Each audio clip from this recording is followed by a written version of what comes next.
नमस्कार दोस्तों। Very very good morning. की एग्जाम जर्नी में आपका स्वागत है। आज है 10 मई और 10 मई से बनने वाले सारे करंट अफेयर पर आज हम डिस्कस करने वाले हैं।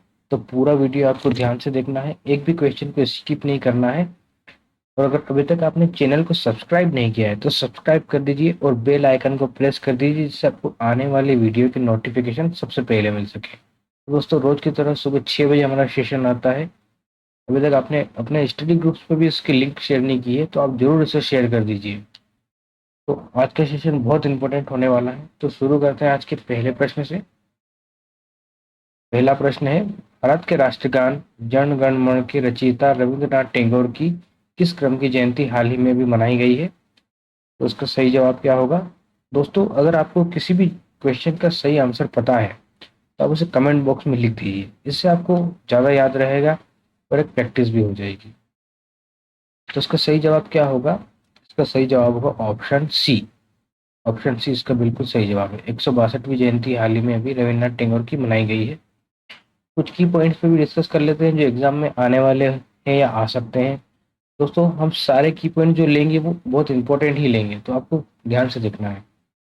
तो रविन्द्रनाथ टैगोर जी का जन्म 7 मई 1861 कोलकाता में हुआ था। वह एक महान कवि, लेखक, दार्शनिक, समाज सुधारक थे, जिन्होंने भारत की संस्कृति और साहित्यिक विरासत को आकार देने में महत्वपूर्ण भूमिका निभाई थी। 1913 में रविन्द्रनाथ टैगोर को उनकी जो काव्य रचना है गीतांजलि, गीतांजलि आपको याद रखना है, बहुत इंपॉर्टेंट है।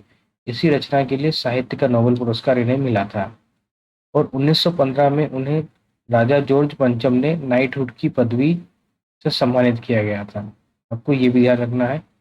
और जो 1919 में जब जलियांवाला कांड हुआ था, जलियांवाला हत्याकांड के बारे में आप तो जानते ही होंगे, उसके विरोध में इन्होंने ये अपनी पदवी को लौटा दिया था।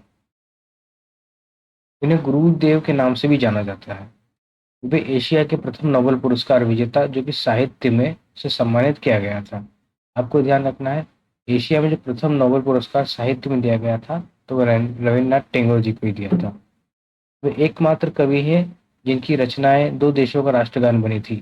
भारत का जो राष्ट्रगान है जन गण मन, और बांग्लादेश का राष्ट्रगान है अमार सोनार बांग्ला, ये भी इन्हीं की रचनाएं हैं।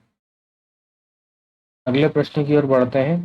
हाल ही में हरे कृष्णा हेरिटेज टावर के निर्माण की आधारशिला कहाँ पर रखी गई है? तो इसका सही जवाब क्या होगा? हैदराबाद। ऑप्शन सी इसका सही जवाब है। हैदराबाद में ही अभी हरे कृष्णा हेरिटेज टावर का अभी निर्माण की आधारशिला रखी गई है।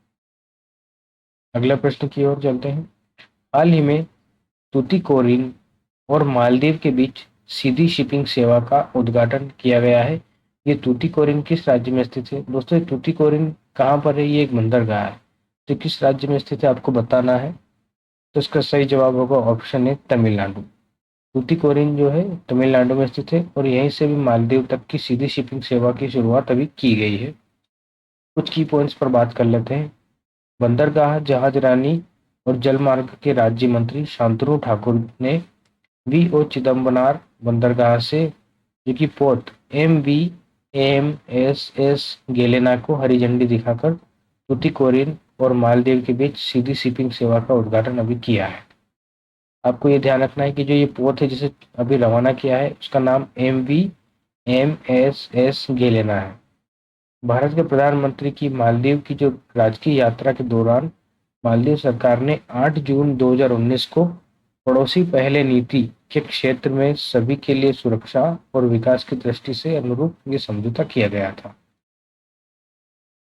अगला प्रश्न है, प्रधानमंत्री सुरक्षा बीमा योजना, जीवन ज्योति बीमा योजना और अटल पेंशन योजना को कितने वर्ष पूरे हुए हैं? तो इसे कितने वर्ष पूरे हुए हैं? तो इसका सही जवाब होगा ऑप्शन ए 9 वर्ष। इन तीनों जो बीमा योजना है इन्हें अभी 9 वर्ष पूरे हुए हैं। कुछ की पॉइंट्स पर बात कर लेते हैं। प्रधानमंत्री सुरक्षा बीमा योजना, प्रधानमंत्री जीवन ज्योति बीमा योजना और अटल पेंशन योजना 9 मई को 8 वर्ष पूरे हुए हैं। 9 मई को ही इनके 8 वर्ष पूरे हुए हैं। तो अब हम बात करते हैं कि जो ये योजनाएं हैं ये लोगों को सस्ते बीमा कवच और सामाजिक सुरक्षा देने में महत्वपूर्ण भूमिका निभा रही है।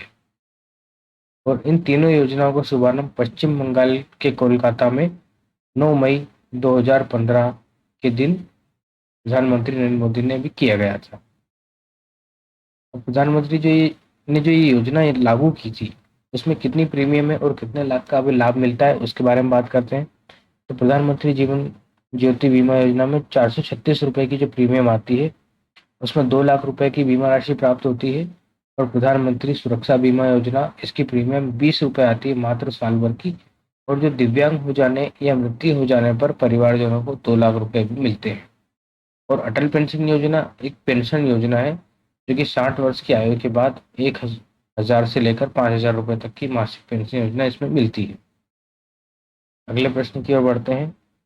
फ्रांस में आयोजित 2023 बेस्टिल डे परेड के लिए मुख्य अतिथि कौन बनने जा रहे हैं? महत्वपूर्ण क्वेश्चन है दोस्तों। तो इसका सही जवाब होगा ऑप्शन बी, नरेंद्र मोदी। हाल ही में नरेंद्र मोदी जी ने भी जो बेस्टिल डे परेड है उसका आतिथ्य स्वीकार किया है। प्रधानमंत्री नरेंद्र मोदी 14 जुलाई को पेरिस में होने वाली बेस्टिल डे परेड में विशिष्ट अतिथि के रूप में शामिल होंगे। यहाँ पर भारतीय सशस्त्र बलों की एक टुकड़ी ने भी फ्रांसीसी समकक्षों के साथ परेड में भाग लिया। फ्रांस और जो भारत है, जो रणनीतिक साझेदारी के 25 वर्ष पूरे होने के उपलक्ष्य में जो राष्ट्रपति हैं फ्रांस के, इमैनुअल मैक्रो, इन्होंने भी इन्हें आमंत्रण दिया था और इन्होंने प्रधानमंत्री नरेंद्र मोदी ने अभी इसे स्वीकार किया। यह फ्रांस का राष्ट्रीय दिवस है जिसे बेस्टिल डे के रूप में मनाया जाता है और हर वर्ष यह 14 जुलाई को मनाया जाता है। अगला प्रश्न है जो कि महत्वपूर्ण है। नासा द्वारा एस्टेरॉइड क्षुद्र ग्रह के पृथ्वी के नजदीक से गुजरने की चेतावनी दी है। तो वो क्षुद्र ग्रह कौन सा है दोस्तों? जो भी नासा ने चेतावनी दी है कि वो अपने पृथ्वी से एकदम नजदीक से गुजरेगा। तो उसका सही जवाब होगा ऑप्शन ए, 2023 HG1। कुछ महत्वपूर्ण बिंदुओं पर बात करते हैं। तो नासा के जेट प्रोपल्शन लेबोरेटरी द्वारा 5 क्षुद्र ग्रहों के बारे में विवरण जारी किया है जो 9 और 10 मई को पृथ्वी के करीब से गुजरेंगे। क्षुद्र ग्रह 2023 HG1 वर्तमान में 7,200 किलोमीटर प्रति घंटा की गति से पृथ्वी की ओर यात्रा कर रहा है। 9 मई 2023 को पृथ्वी से यह 25,90,000 मील या किलोमीटर में देखें तो 41,60,000 के भीतर से गुजरने की उम्मीद है। इस जो क्षुद्र ग्रह है इसका व्यास है 60 फीट या 18 मीटर। तो क्षुद्र ग्रह होते क्या है? तो मंगल और बृहस्पति ग्रहों की कक्षाओं के मध्य जो छोटे छोटे आकाशीय पिंड होते हैं जो सूर्य की परिक्रमा करते हैं, उन्हें क्षुद्र ग्रह कहा जाता है। अब खगोल शास्त्रियों के अनुसार जो ग्रह होते हैं विस्फोट के फलस्वरूप छोटे टुकड़ों में क्षुद्र ग्रह का निर्माण करते हैं। क्षुद्र ग्रह जब पृथ्वी से टकराता है तो पृथ्वी पर एक विशाल गर्त बन जाता है। महाराष्ट्र में जो लोनार झील है ऐसा ही गर्त है। और फोरवेस्टा एकमात्र ऐसा क्षुद्र ग्रह है जिससे हम बिना किसी लेंस के नंगी आंखों से भी उसे देख सकते हैं। अगला प्रश्न क्या है? मेक माई ट्रिप किस कंपनी के साथ मिलकर भारतीय भाषाओं में वॉइस असिस्टेंट बुकिंग शुरू करने जा रही है? तो इसका सही जवाब है ऑप्शन बी, माइक्रोसॉफ्ट। माइक्रोसॉफ्ट के साथ ही अभी मेक माई ट्रिप जो कि वॉइस असिस्टेंट बुकिंग शुरू करने जा रही है।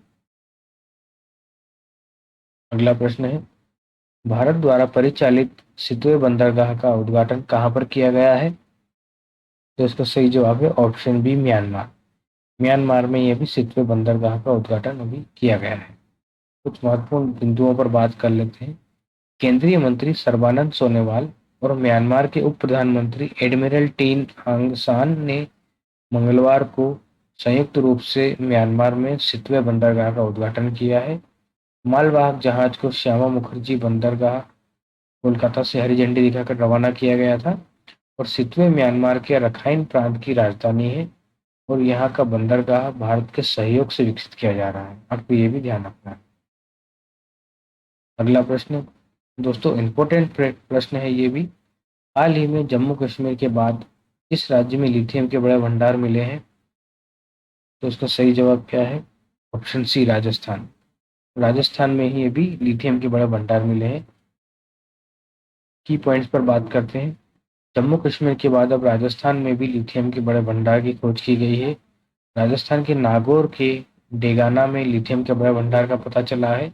और खनन के साथ साथ भारतीय भू सर्वेक्षण जो वैज्ञानिक है, भूवैज्ञानिक सर्वेक्षण के अधिकारियों ने कहा है कि ये भंडार जम्मू कश्मीर में पाए गए भंडार से भी अधिक बड़े हैं। दोस्तों आपको ये ध्यान रखना है कि फरवरी 2023 में जम्मू कश्मीर के रियासी जिले में 5.मिलियन टन लिथियम डिपॉजिट मिला था। ये बात राजस्थान की है, तो राजस्थान के मुख्यमंत्री हैं अशोक गहलोत, यहाँ की राजधानी है जयपुर, इसे पिंक सिटी भी कहते हैं, और राजस्थान के जो राज्यपाल हैं वो कलराज मिश्र हैं। आज के प्रश्न में हम देखते हैं कि विदेश मंत्री एली कोहेन भारत की 3 दिवसीय यात्रा पर नई दिल्ली पहुंचे हैं। वो किस देश के विदेश मंत्री हैं? तो किस देश के विदेश मंत्री हैं आपको ये बताना है। तो इसका सही जवाब होगा ऑप्शन डी, इजराइल।